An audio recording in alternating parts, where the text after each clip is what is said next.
How's it going, guys? So let's take a walk around the pits here. This is Global Time Attack Finals, Buttonwillow. Some really beautiful cars here. You know, these Time Attack guys sure do build some good looking cars. Always love the BMWs, but at this particular event, you know, I'm in the limited class. There's some very fast cars here. You know, we're almost 2 seconds, or at least a full second faster than the fastest time last year. So times are definitely dropping. Cars are getting faster. This is my second year at this event. And yeah, so we'll take a look at my car here in just a minute. This is one of the most beautiful Evos I think I've ever seen. Beautiful car, well built, and you know, seems to perform really well. Here's a look at my car. This is a C7 Z06. It's got a little bit of aero on it, so it's got a 9 Live ZR1 replacement wing. It's got some aero done by me. It's got the Apex wheels on it, which are extremely strong. I had a big off and bent a wheel, and I can't believe it didn't break. I thought all the airbags was going to go off. This car's tuned by JDP Performance. Amazing power. The car runs great. It's tuned on E50. It's got a front splitter built by me, LG cooling kit, GLOC brakes, which work flawless. And yeah, good car. Here's a look at one of the other cars. This was actually the second place car. Pro driver. Well, I don't know for sure if pro, but he races in the Porsche Cup. He's very fast. Car's pretty legit. You know, GT3 Porsche. These cars are fast. It's got some good aero on it. It's got some good brakes. And we were all on the same tires. The first 3 cars were all on the same tires. But yeah, car set up well, excellent driver. It's going to be a fast combo, always in the hands of the right driver. So this other car we're getting ready to take a look at. This is a Audi R8. Again, same story. Good car, the right mods with the right driver. Beautiful wing. You know, he's got the front splitter. He's got you know, the weight taken out of it. It's still a heavy car, but he does have some weight taken out of it. These cars get out of the corners really well. You know, big carbon wing, big corded wing, so I'm sure it's producing some pretty good downforce. And you know, this guy George, he dropped, I think, like 3 seconds from his time last year, 4 seconds. He's getting really fast. This next car here, this is probably going to be the car to beat coming up, you know, once they get it sorted out. This car is built by UMS, and it's just phenomenal. Huge aero. You know, it's really light, lots of power. Again, good driver. They are working through some issues right now, so I don't think he was running at full pace, but I think this is probably going to be one of the cars to beat in the limited class coming up. And yeah, I mean, it's just a killer combo. These cars work well. This Tesla here, fastest car on the property. This is the car Randy took up Pikes Peak, the hill climb, and I think he won in that.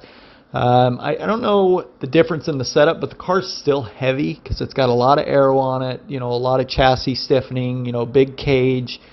But he is on slicks. I think he got down in either the 42s or the 43s, so 2 or 3 seconds faster a lap than me.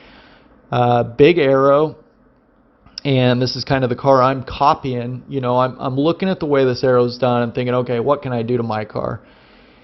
And giant wing. Obviously, in my class, I can't run that big of a wing. I think that one on the Evo is about as big as I can go.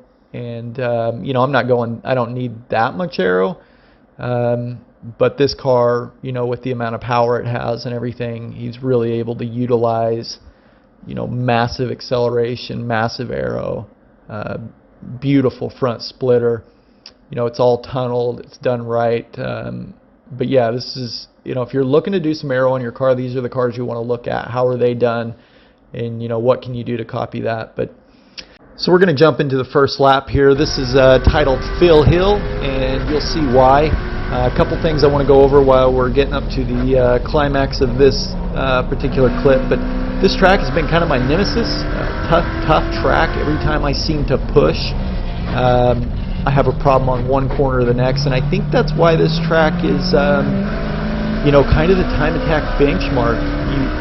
you got like 6 places you can go off real easy. Everywhere you push, you know, there's plus and minuses. You push too hard through here, it crushes you in the bus stop. This isn't my very first session of the first day of race day, but my very first session of the first day, they kind of had us gridded a little bit funny. I caught a car really quick. It was a car that should have been, you know, gridded somewhere else, was in front of me, and I caught him really quick. I passed him at a really poor time. I went off practically, you know, I thought I totaled my car. It hit so hard. All it did was bend the wheel a little bit, and I continued on with the bent wheel.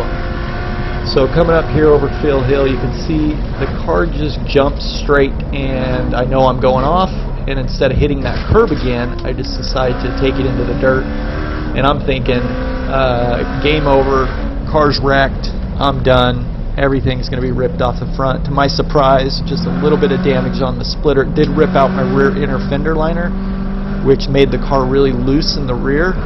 So if you're wondering about that, if you have a C7 Z06 and you're thinking, what do these rear fender liners do? Don't take them out.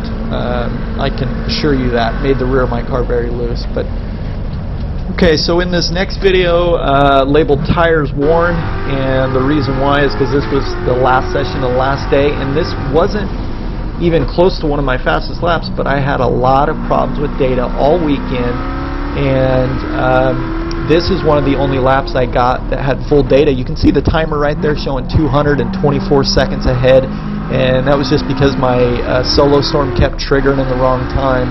But anyways, yeah, I'll let you watch this lap, and then I'll talk a little bit towards the end of the lap again.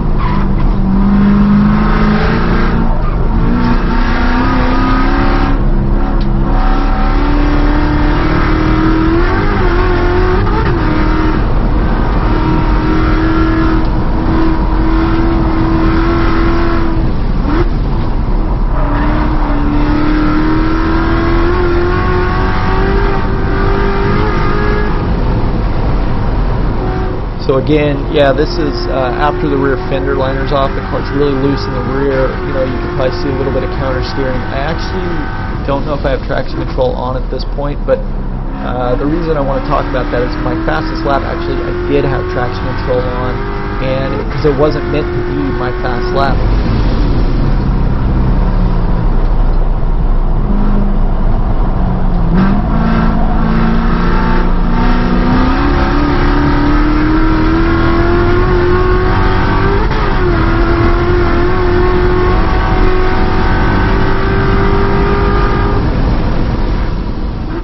Okay, so again, this lap here is a lap with data. It's not the fastest lap, it's about 2 seconds off that, but still it has the data. And then this following lap coming up right now, this is my fastest lap. I'll come in again here at the end and talk to you on the following lap.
man, what a lap. That really felt great.